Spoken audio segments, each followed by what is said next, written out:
क्या कभी भी चुनाव नहीं लड़ पाएंगे राहुल गांधी? सदन में सदस्यता रद्द करने और आजीवन चुनाव पर बैन लगाने का प्रस्ताव। संसद के बजट सत्र में राहुल गांधी के भारत अमेरिका व्यापार समझौते पर दिए बयान से हंगामा खड़ा हो गया है। बीजेपी सांसद निशिकांत दुबे ने उन पर देश को गुमराह करने का आरोप लगाते हुए सदस्यता रद्द करने का प्रस्ताव पेश किया है।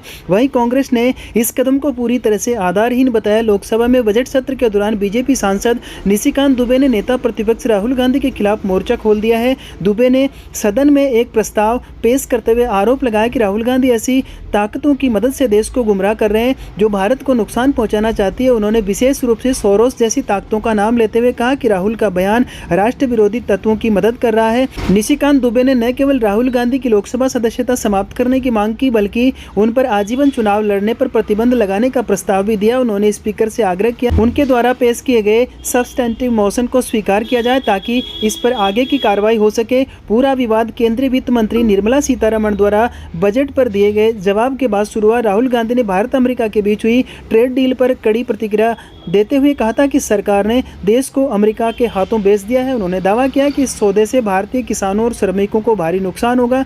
इस आरोप पर पलटवार करते हुए संसदीय कार्य मंत्री किरण रिजिजू ने कहा कि आज तक कोई भी माई का लाल पैदा नहीं हुआ जो भारत को खरीद सके।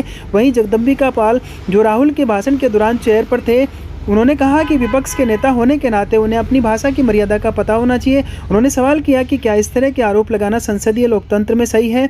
निर्मला सीतारमण ने राहुल गांधी के आरोप का जवाब देते हुए 2013 के WTO एग्रीमेंट की याद दिलाई जिसे कांग्रेस के नेतृत्व वाली यूपीए सरकार ने पेश किया था। उन्होंने तर्क दिया कि उस समय किसानों के हितों को गिरवी रखा गया था जिसे 2017 में पीएम मोदी ने सुधारा। उन्होंने कहा कि भारत की अर्थव्यवस्था दुनिया में 11वें से 4थे नंबर पर पहुंच गई है और राहुल के आरोप देश की उपलब्धियों को कमतर दिखा। दूसरी ओर कांग्रेस सांसद प्रियंका गांधी वाड्रा ने राहुल गांधी का बचाव करते हुए कहा कि उन पर इन मुकदमों या प्रस्तावों का कोई असर नहीं होने वाला है। उन्होंने व्यापार समझौते पर राहुल की चिंताओं को दोहराते हुए कहा कि पूरी लेबर यूनियन हड़ताल पर है और कांग्रेस किसानों और मजदूरों के अधिकारों के लिए उनके साथ खड़ी है। संसदीय प्रक्रिया में सब्सटेंटिव मोशन का एक अत्यंत महत्वपूर्ण औपचारिक प्रस्ताव होता है। इसके तहत किसी विशिष्ट मुद्दे पर चर्चा या कार्रवाई की मांग की जाती है, जैसे किसी सदस्य के आचरण या बयान की निंदा करना और उन पर अनुशासनात्मक कार्रवाई की मांग करना। इस मोशन को स्वीकार करने या न करने का अंतिम अधिकार लोकसभा अध्यक्ष स्पीकर के पास सुरक्षित होता है। यदि स्पीकर इसे स्वीकार करते हैं तो सदन में इस पर विस्तृत चर्चा और मतदान हो सकता है जो संबंधित सदस्य की सदस्यता के लिए खतरा पैदा कर सकता है।